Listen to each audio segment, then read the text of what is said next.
दोस्तों इस वीडियो में हम बात करने वाले हैं कि ये स्पॉट एडमिशन क्या होता है, स्पॉट एडमिशन के लिए डेट कब आएगा और साथ ही साथ जिन छात्रों ने इंटर में एडमिशन करा लिया है, फर्स्ट लिस्ट में या फिर सेकंड लिस्ट में एडमिशन करा लिया है, अगर उनको अपना कॉलेज बदलना हो, अगर उनको अपना स्ट्रीम बदलना हो, साइंस से आर्ट्स, आर्ट्स से साइंस, कॉमर्स वगैरह चेंज करना हो तो क्या करना होगा और ये स्पॉट एडमिशन में कौन कौन से छात्र जो हैं वो एडमिशन करा सकते हैं, ये सारी बातों की जानकारी, यानी कि इंटर एडमिशन में अभी जो आपके सामने सवाल उठ रहे हैं, जो आपके मन में प्रश्न उठ रहे हैं, उन सारे प्रश्नों का जवाब आपको इस वीडियो में मिलने वाला है। तो सिंपली इसके लिए गूगल में सर्च कीजिए स्काईलाइट स्टडी और आपके सामने जो रिजल्ट आएगा सबसे पहले उसको क्लिक करके क्या करना है कि ओपन कर लेना है। और ये जब वेबसाइट ओपन हो जाएगा तो आपको थोड़ा सा स्क्रॉल डाउन करके नीचे आना है। यहाँ पर इंटर एडमिशन से संबंधित उसके सारे डाउट, सारे सवालों का जवाब देने के लिए एक पोस्ट डाला गया है। ये पोस्ट आपको सिंपली खोलना है। यहाँ पर आपको सारे डाउट क्लियर कर दिए जाएंगे। सिंपली इस पोस्ट को खोलिए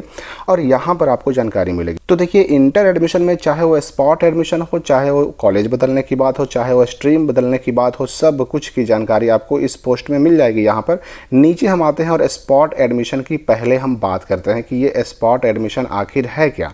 तो देखिए स्पॉट एडमिशन में वैसे बच्चों का एडमिशन होता है कि जिनका नाम किसी भी मेरिट लिस्ट में नहीं आया, ना तो फर्स्ट मेरिट लिस्ट में, ना तो सेकेंड में, ना तो थर्ड मेरिट लिस्ट में। अगर उनका नाम किसी भी मेरिट लिस्ट में नहीं आता तो उनको एडमिशन कराने का मौका मिलता है स्पॉट एडमिशन में। और दूसरे वैसे छात्र जिन्होंने अभी तक इंटर एडमिशन के लिए कभी भी OFSS के पोर्टल पर ऑनलाइन ही नहीं किया, मतलब जिनका ऑनलाइन करना छूट गया, वैसे छात्र भी दोबारा स्पॉट एडमिशन का डेट आने पर ऑनलाइन कर सकते हैं और एडमिशन स्पॉट एडमिशन के दौरान करवा सकते हैं। और तीसरे वैसे छात्र जिन्होंने ऑनलाइन भी किया और उनका नाम मेरिट लिस्ट में भी आया, चाहे फर्स्ट में आया हो, सेकंड में आया हो या फिर थर्ड में आया हो, लेकिन इसके बावजूद उन्होंने किसी कॉलेज में एडमिशन नहीं करवाया, छोड़ दिया, तो वैसे बच्चे भी दोबारा ऑनलाइन करके स्पॉट एडमिशन में किसी भी कॉलेज में जहाँ सीट खाली हो वहाँ जाकर एडमिशन करा सकते हैं। स्पॉट एडमिशन के लिए एक बात आपको याद रखना है कि जिनका किसी भी लिस्ट में नाम नहीं आया उनको दोबारा से ऑनलाइन नहीं करना पड़ेगा, दोबारा से पैसा जमा नहीं करना पड़ेगा, ऑनलाइन पेड नहीं करना पड़ेगा। उनको बस क्या करना है कि अपना वही पुराना वाला यूज़र आईडी और पासवर्ड डाल करके लॉगिन करना है। लेकिन कब? जब स्पॉट एडमिशन का डेट आ जाएगा तब। और लॉगिन करने के बाद उन्हें क्या करना है कि एक लेटर निकलेगा, इंटीमेशन लेटर की तरह ही, उसको प्रिंट कर लेना है। उसमें कॉलेज का नाम नहीं रहेगा, उसमें साइंस, आर्ट्स, कॉमर्स यानी कि फैकल्टी का नाम भी नहीं रहेगा, आपके स्ट्रीम का नाम भी नहीं रहेगा, ये दोनों चीज़ें नहीं रहेंगी। बाकी आपका फोटो, नाम वगैरह सब कुछ रहेगा। उसको प्रिंट कर लेना है और उसके बाद सीट खाली कहाँ कहाँ है वो चेक करके उस कॉलेज में जो अच्छा लगे वहाँ जा करके एडमिशन करा लेना है। तो इन लोगों का पैसा नहीं लगेगा जिनका नाम किसी भी मेरिट लिस्ट में नहीं आया। लेकिन जिन्होंने अभी तक ऑनलाइन आवेदन किया ही नहीं, यानी दूसरे नंबर वाले छात्र, इनको दोबारा से OFSS पर ऑनलाइन करना पड़ेगा। लेकिन कब? स्पॉट एडमिशन का डेट आने के बाद। और इनको पैसा भी पेड करना पड़ेगा और बाकी फिर वही प्रक्रिया, यानी कि आपको उस लेटर का उसका प्रिंट निकालना होगा और उसमें फिर आपको कॉलेज की सीट दिखनी होगी कहाँ कहाँ खाली है। और तीसरे छात्र जिन्होंने ऑनलाइन किया लेकिन मेरिट में नाम आने के बाद भी एडमिशन नहीं कराया, वैसे छात्रों को भी दोबारा स्पॉट का डेट आने पर ऑनलाइन करना पड़ेगा, पैसा पेड करना पड़ेगा और लेटर का प्रिंट निकालना पड़ेगा। तो ये आपको समझ लेना है। पैसा दोबारा किसका नहीं लगेगा? तो 1 नंबर वाले छात्रों का।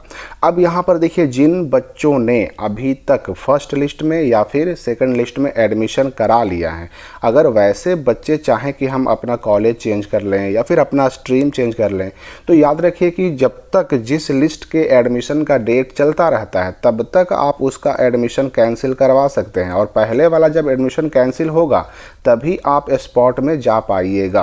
तो अगर आपने फर्स्ट लिस्ट में एडमिशन करा लिया, चाहे किसी भी कॉलेज में करा लिया हो, चाहे किसी भी स्ट्रीम में करा लिया हो, अगर आपने फर्स्ट लिस्ट में करा लिया तो जाहिर सी बात है फर्स्ट लिस्ट का डेट खत्म हो गया, तो फर्स्ट लिस्ट वाले अब अपना एडमिशन कैंसिल नहीं करवा सकते। और जब कैंसिल नहीं करवा सकते तो अपना कॉलेज और साथ ही साथ अपना स्ट्रीम भी नहीं बदल सकते। इस बात को आप याद रखिए। सेकंड मेरिट लिस्ट वालों की बात करें तो जब तक डेट रहेगा सेकंड मेरिट लिस्ट वालों का तब तक वे चाहे तो नाम आने पर एडमिशन ना कराएं, और या फिर चाहे तो अगर एडमिशन करा लिए हैं तो उनको पहले कैंसिल करना पड़ेगा, तब जा कर के वह स्पॉट एडमिशन में शामिल होने के लिए एलिजिबल हो पाएंगे। तो अगर आपका एडमिशन फर्स्ट लिस्ट में हुआ है तो अब आपके पास कोई रास्ता नहीं, ना तो आपका कॉलेज चेंज होगा ना ही आपका स्ट्रीम चेंज होगा। और अगर सेकंड लिस्ट का डेट अगर बाकी बचा हुआ है तो आप या तो एडमिशन मत कराइए, या फिर एडमिशन करा लिए हैं तो उसको कैंसिल करवाइए, तब जा कर के स्पॉट एडमिशन में आपको मनचाहा कॉलेज या फिर स्ट्रीम मिल सकता है। तो इस बात को समझ लीजिए। तो स्पॉट एडमिशन में ये 3 तरह के छात्र शामिल होंगे, वैसे जिनका नाम किसी भी मेरिट लिस्ट में नहीं आया, या फिर वैसे जिन्होंने अभी तक ऑनलाइन ही नहीं किया, या वैसे जिन्होंने ऑनलाइन तो किया पर किसी मेरिट लिस्ट में नाम आने के बावजूद एडमिशन नहीं कराया। पैसा इनको पेड करना पड़ेगा, इनको पेड करना पड़ेगा दोबारा, लेकिन इनको पेड नहीं करना पड़ेगा। तो स्पॉट एडमिशन या फिर कॉलेज और स्ट्रीम बदलने का जो ये प्रक्रिया है आप समझ गए होंगे। अगर फिर भी कोई डाउट है तो कमेंट में पूछ सकते हैं। मिलते हैं हम अगली वीडियो।